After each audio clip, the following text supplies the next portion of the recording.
ఇవాళ ఈ వీడియోలో మేము ముందుకు రావడానికి కారణం నోయా జాన్. ఈవిడేదో గొప్ప వీరవనితలాగా న్యాయం చేయడానికి వచ్చిన దానిలాగా యూట్యూబ్లో కనిపిస్తూ ఉంది, మాట్లాడుతూ ఉంది.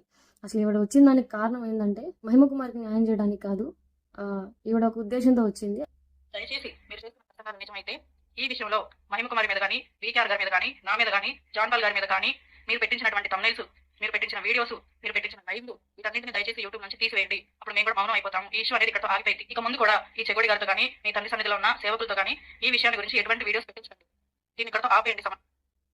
విన్నారు కదా, ఈవిడ వచ్చింది ఎందుకు అంటే జాన్ పాల్ మీద, వీకేఆర్ మీద, ఈవిడ మీద పెట్టిన వీడియోస్ అన్ని డిలీట్ చేయాలంట. అంటే ఫస్ట్ ఈ మైండ్లో ఉన్న ఇష్యూ మహిమ కుమార్కి న్యాయం చేయాలని కాదు, జాన్ పాల్ అన్నారు. సో జాన్ పాల్ కోసం మాట్లాడడానికి వచ్చింది. అమ్మ నోయా జాన్, అసలు నువ్వు వచ్చింది ఎందుకు? అసలు యూట్యూబ్లో నువ్వు మాట్లాడడానికి వచ్చింది ఎందుకు? మహిమ కుమార్కి న్యాయం చేయడానికా, లేకపోతే జాన్ పాల్ మీద నువ్వు వీడియోస్ తీర్చడానికా? జాన్ పాల్ అంటే నీకేమైంది? నీకెందుకు అంత బాధ కలుగుతుంది? వీడియోస్ డిలీట్ చేయమని వాళ్ళ పక్షాన్ని నువ్వెందుకు అడుగుతున్నావు? అంటే మీరంతా ఒక టీం, మహిమ కుమార్కి న్యాయం చేయడానికి కాదు మీరు వచ్చింది. అలా వీళ్ళ మీద ఉన్న వీడియోస్ డిలీట్ చేస్తే వీళ్ళు ఇక్కడతో ఇష్యూ ఆపేస్తారంట. అసలు వచ్చిన ఇష్యూ ఏంటి? న్యాయం జరగాలి, ఒక ఆడపిల్లకి న్యాయం జరగాలి అన్నది ఇప్పుడు జరుగుతున్న చర్చ అంతా. కానీ మీ మీద ఉన్న వీడియోస్ డిలీట్ చేసి మీరు ఇక్కడతో ఇష్యూ ఆపుతారా? అంటే అసలు ఇష్యూ ఎందుకు వచ్చినట్టు? ఇక్కడ ఇంకా మీరు గమనించాల్సిన విషయం ఏంటంటే, జరిగిన ఇష్యూ ఒకటైతే వీళ్ళంతా తండ్రి సన్ని చుట్టూ ఎందుకు తిరుగుతున్నారు? షాలేం రాజు గారి చుట్టూ ఎందుకు తిరుగుతున్నారు? షాలేం రాజు గారి గురించి ఎందుకు మాట్లాడుతున్నారు?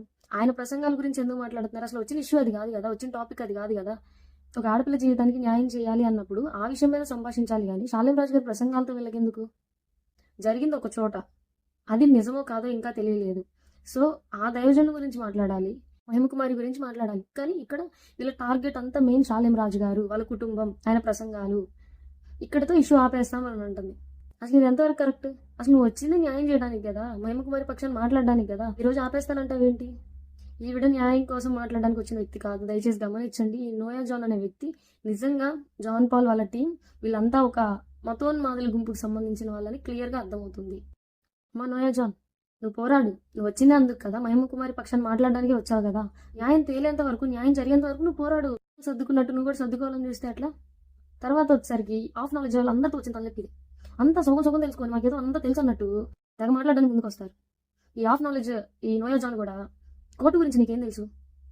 భారత రాజ్యాంగం గురించి నీకేం తెలుసు? ఏం తెలుసు అని కోర్టు మాట ఇష్టం వచ్చినట్టు మార్చుకుంటున్నావు. ఏ చదువుకోమనేది కొంచెం చదువుకుంటే కోర్టు గురించి, రాజ్యాంగం గురించి తెలుస్తాయి అనమాట. ఏవి చదువుకోకుండా ఏదో పెద్ద తీర్చిదిద్దడానికి వచ్చామన్నట్టు ముందుకు వస్తే అట్లా పరువు పోగొట్టుకోవట్లా, మీ పరువే పోతుంది. మొన్న ఈవిడ మాట్లాడుతూ కేసుని డిస్పోజ్ చేశారు, కోర్టు మెడబట్టి వాళ్ళని బయటికి నెట్టింది అని. అసలు డిస్పోజ్ అంటే అర్థం ఏం చెప్పు నోయా జాన్? డిస్పోజ్ అంటే కొట్టివేయబడింది అని కాదు. డిస్పోజ్ అంటే దాని యొక్క నిర్ణీత స్థానంలోకి దాన్ని చేర్చడం జరిగింది అన్న అర్థం వస్తుంది. నీకేం తెలుసని మాట్లాడుతున్నావు? డిస్పోజ్ అంటే కొట్టివేయబడింది, బయటికి నెట్టేశారా? Case కొట్టేసిందా court? కొట్టేయలేదుగా. ఉన్న హైకోర్టు నుంచి దిగువ స్థానంలో ఉన్న ఇంకొక కోర్టుకి పంపించారు. ఇప్పుడు హైకోర్టు దాన్ని కొట్టేలా, కేసు కొట్టేయబడలేదు. ఉన్న స్థానం అంటే హైకోర్టు నుంచి దిగువ స్థానంలో ఉన్న కోర్టుకి ఆ కేసుని పంపించడం జరిగింది. అక్కడ జరిగింది అది. కానీ నువ్వేమనుకుంటున్నావు? డిస్పోజ్ అనగానే కొట్టేశారు అనుకుని సంబరపడిపోతున్నావు. అసలు డిస్పోజ్ అంటే ఏందో తెలియని వాళ్ళు లా గురించి మాట్లాడుతుంటే చాలా ఫన్నీగా ఉందండి. అసలు దాని అర్థమే తెలియని వాళ్ళు లా గురించి, కోర్టు గురించి, హైకోర్టుల గురించి మాట్లాడుతున్నారు. వీళ్ళు బేసిక్ నాలెడ్జ్ కూడా లేకుండా ఒక కన్క్లూజన్కి రావడం ఈజీ, కానీ హైకోర్టు డెసిషన్స్ని అర్థం చేసుకోవడానికి కొంచెం బ్రెయిన్ కావాలి.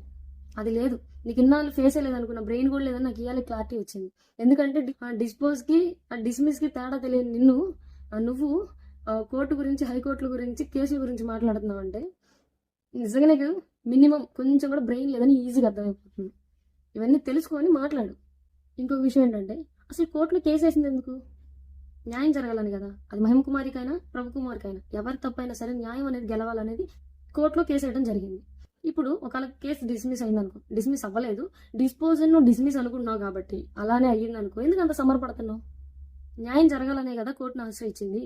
కోర్టు ఆ కేసుని స్వీకరించి నిజంగా మహిమ కుమార్ని పిలిచినప్పుడు తన దగ్గర ఆధారాలు చూపిస్తుంది. సో ఆధారాలన్నింటినీ చూసిన కోర్టు ఖచ్చితంగా న్యాయం తీర్చిది కదా. అప్పుడు అందరికీ మంచిది కదా. ఒక ఆడపిల్ల జీవితం బాగుపడిందంటే అంతకు మించిన ఆనందం ఇంకేముంటుంది చెప్పండి? మా తప్పనంతా అదే కదా. పాపం మహిమ కుమారిని తీసుకొచ్చి మీరు రోడ్డున వేశారు, తన జీవితం పాడైపోతుంది, తనకి న్యాయం జరగాలని మేము మాట్లాడుతున్నాం.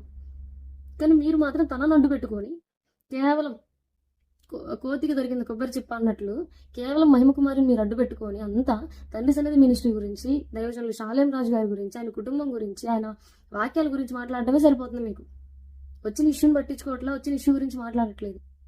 ఎందుకంటే అసలు ఇదంతా మహిమ కుమారికి న్యాయం జరగాలని కాదు, అసలు మహిమ కుమార్కి న్యాయం జరగడం నాకు ఇష్టం లేదు. ఎందుకంటే ఈ ఇష్యూ ఇట్లానే కంటిన్యూ అవుతుండాలి, మీరు వీడియోస్ చేయాలి, మీరు పాపులర్ అవ్వాలి.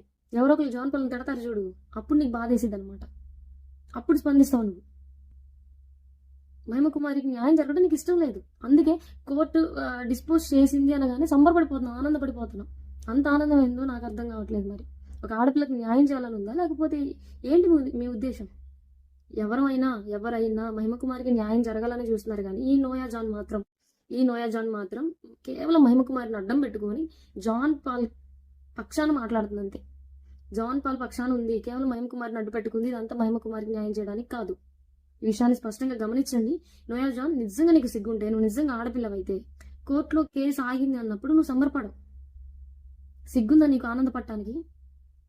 దయచేసి వీక్షకులందరూ ఈ విషయాన్ని గమనించండి. కోర్టులో కేసు డిస్పోజ్ మాత్రమే అయింది అంటే దిగువ స్థానంలో ఉన్న కోర్టుకి చేర్చబడింది కేసు, అంతేగాని కోర్టు కేసునేమి కొట్టేయలేదు. అసలు మహిమ కుమారి శాలిం రాజు గారి దగ్గరికి రాకపోయినా ఆవిడ చేయాల్సిన పనిని శాలిం రాజు గారు గొప్ప మనసుతో హైకోర్టులో పిటిషన్ వేశారు. ఎందుకు? న్యాయం జరగాలనేగా. మరి డిస్పోజ్ అయిందంటే నువ్వెందుకు అంత సంబరపడిపోతున్నావు, అంత ఆనందపడుతున్నావు? న్యాయం జరగాలని నీకు లేదా? తన జీవితం అలానే ఇంకా సోషల్ మీడియాలో రన్ అవుతానే ఉండాలా, లేక తన జీవితంలో న్యాయం జరగాల? జాన్ పాల్ నన్నోళ్ళు, ఈవెంట్ నన్నోళ్ళు, వీకేఆర్ నన్నోళ్ళు, వీళ్ళందరి మీద ఈవిడ వీడియోస్ మాట్లాడుతుంది అంతే. ప్రత్యేకంగా మహిమ కుమారికి న్యాయం చేయాలి అని మాత్రం ఈవిడ రాలేదు.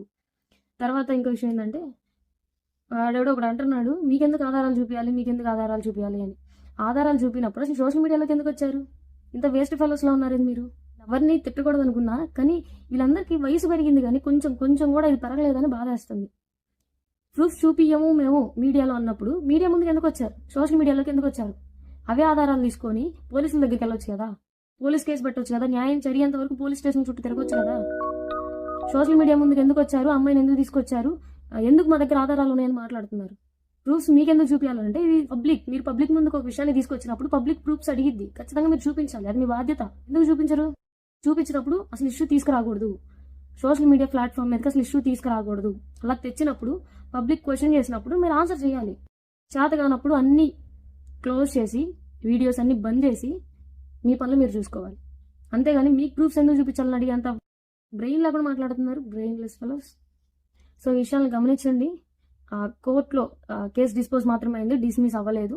ఇలాంటి మతోన్మాదుల గుంపు ఎంతమంది వచ్చినా ఎవ్వరేం చేయలేరు. ఈ ఇష్యూ అంతా మహిమ కుమారికి న్యాయం జరగాలన్నట్టు లేదు, కానీ కేవలం శాలిం రాజు గారి మీద పడి ఆడవటానికి మాత్రమే వీళ్ళు పెడుతున్న లైవ్లు, వీడియోస్ ఇవన్నీ మాత్రం. నిజంగా న్యాయం జరగాలి అనే ఆలోచనతోనే కోర్టును ఆశ్రయించడం జరిగింది. ఖచ్చితంగా కోర్టు న్యాయం తీరుస్తుంది. అప్పటి వరకు వేచి ఉందాం. సత్యం మీద గమనించండి, సత్యాన్ని మాత్రమే వెంబడించండి. Thanks for watching.